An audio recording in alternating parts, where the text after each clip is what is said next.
And your name again? Whitney. Whitney. Yeah. And where are we at? We're at Missouri State University. Great, great. My name's Tim. A few questions. It says, let's see, are you familiar with Genesis at all, as far as the Bible? How long are the days in Genesis 1? How long are the days? Yeah. We don't exactly know how long the days are until God distinguishes day and night, and then they become actual days, like we know. Okay, so how long would you say they refer to then? Would it be like literal 24 hours, or like millions of years, or somewhere in between? Not millions of years. I don't know. I couldn't exactly give you an amount of time, but after He creates day and night, it's 24 hours. I'd say 24 hours. 24 hours. Why? Probably. Just not sure.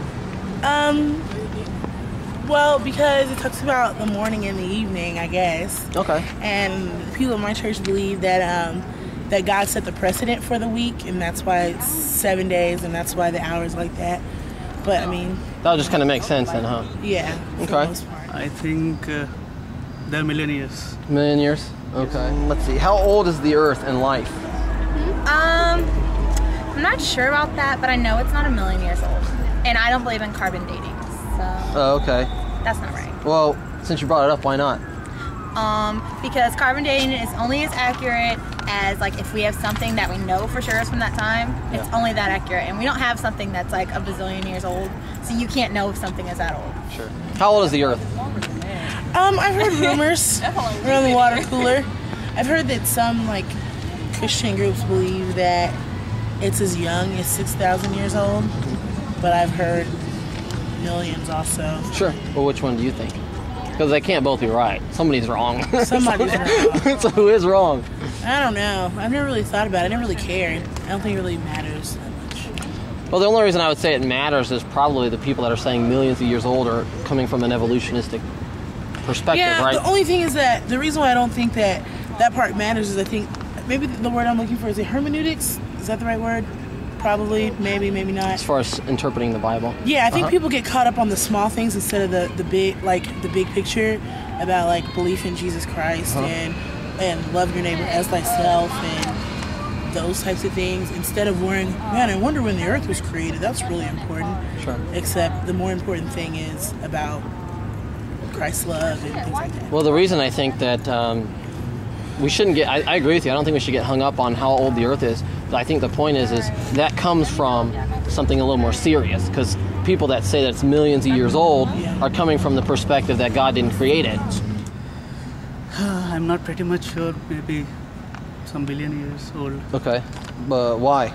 What leads you to believe that that's long? Because I believe in the scientific theory of the organisms are being created naturally from the basic molecules or something like that. So it's like scientific theory. Okay, so it's like, well, we started off with like a one-cell organism or something, and it kind of evolved into a fish, and then into a frog. So where did the original organism come from? From the soil. Where did the soil come from? It's been just naturally created. Naturally created from where? Ultimately, something had to come from nothing, right? Yes. So where did that something come from? Nothing. Where did it come from? From nothing. Ultimately, God, I think you can say. What's that? God. Did man and apes share a common ancestor? I don't believe so. I believe that we are a lot alike, but no, I don't think so. Because we're created in God's image and monkeys aren't. No. That can't be true. Why not? Because, like, the Bible talks about God, like, man being created in God's image, and He breathed life into, like, everything else He spoke into existence like that. But with man, He formed man with his hands, and then He breathed life into man. And then as far as Eve is concerned, He created her. It wasn't just a speaking. It wasn't just words. It was so much more than that. Yes, I do believe in it. So why would you believe in that? What are your sources? You just say from the scientists or what? Basically, I'm a biological student and I've read in my books, and my books are the source for this. Okay. What about Christian? I don't know if you're familiar with the Bible at all, but the Bible actually says the opposite, and that's in a book as well. So how do you know which one's right? Because what our book says have some logical connection. Okay. Okay. And were Adam and Eve real people? Yes. Yes. Good. Why? Because the Bible tells me so. Oh, okay. You know what? I'm taking Religion 100. Oh, yeah? And we talked about in class, she said that up until, this is the 21st century, so up until the beginning of the 20th century, people didn't believe the creation story to be literal. But then just now people have started to think that. Who's your professor for that? Mickey Pulley King. Okay. Mickey Pulley King, Dr. Mickey Pulley King. And she's amazing. does she have any type of Christian background or religious background? Yes, she used, I don't know about her religion now, but she told us that before. Like she's from here, she's from Springfield, and there's a church, I don't know what it's called. It's a Christian church that she's part of? She grew up in. Oh, I don't know if she's now part of it now. Okay. And I know that she talked about after she graduated from undergrad, she came back and did work with that church. So in her adult life of being able to understand things, she practiced Christianity. I don't know what she does today. Oh, okay. Okay. No, I think it's a fiction. What's that? No? I think it's a fiction? And why is that? Because I don't believe in that concept. What concept? It's Because just Adam and Eve, they have developed this entire human race. Oh, okay. So it's just back to they still could have been. I know some people believe that they're still the first humans. They just evolved from it. You don't even think that. They just think that the whole story was made up. Is that what it is? The whole story's made up? It's like a fairy tale. Okay. I think so. But why is that? Just because I don't believe in. Because basically, I'm a biological student. I believe in what my books. Do you have any religious background at all? Yes. And what would that be? Baptist. Baptist. Okay. Is it from here in the area? From northern Missouri. Northern Missouri? Yeah. Let's see. Bowling Green. Bowling Green. Okay. Yes. Okay. So if you're a Baptist, that probably means you believe in a God, right? Yeah. And let's see. Would you consider yourself a good person? Yes. If you, your friend over there is shaking her head no. That was, let's see. Let's ask a few questions. See if you are a good person. Got a minute? Yeah. Have you ever told a lie? Yes.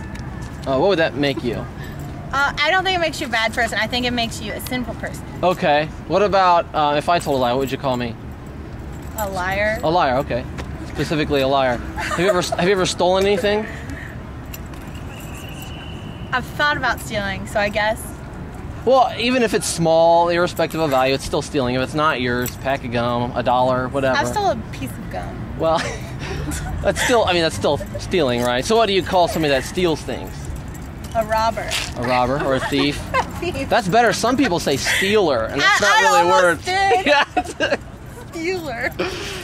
That's basically 2 of the 10 commandments. Look at God's law, God's standard. If you break one commandment, you break one. Yeah, and it says that I think in James.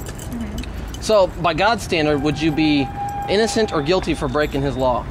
I'd be innocent, but that's why Jesus came. So. You mean you'd be guilty? I'd be breaking the law? guilty, Okay. but because Jesus came, not like His blood replaces our sins. So why? Okay, you kind of got it. So do you know what that theological term is called? What are you talking about? Why Jesus had to pay a legal transaction? It's called justification. Oh, okay. Yeah, it's about, and that's exactly where I was going with that. The good news is Jesus came down and paid our fine. Sounds like you have pretty good knowledge from a Baptist church. Well, I appreciate your time, and one more question. Do you think you're a good person? Think good enough to get to heaven? No. No? Why not? As usual, like every person has his own pros and cons. Okay. So are you like everybody else? Everybody else is good, or everybody else is bad? Both good and bad. So how do you determine who's good and who's bad?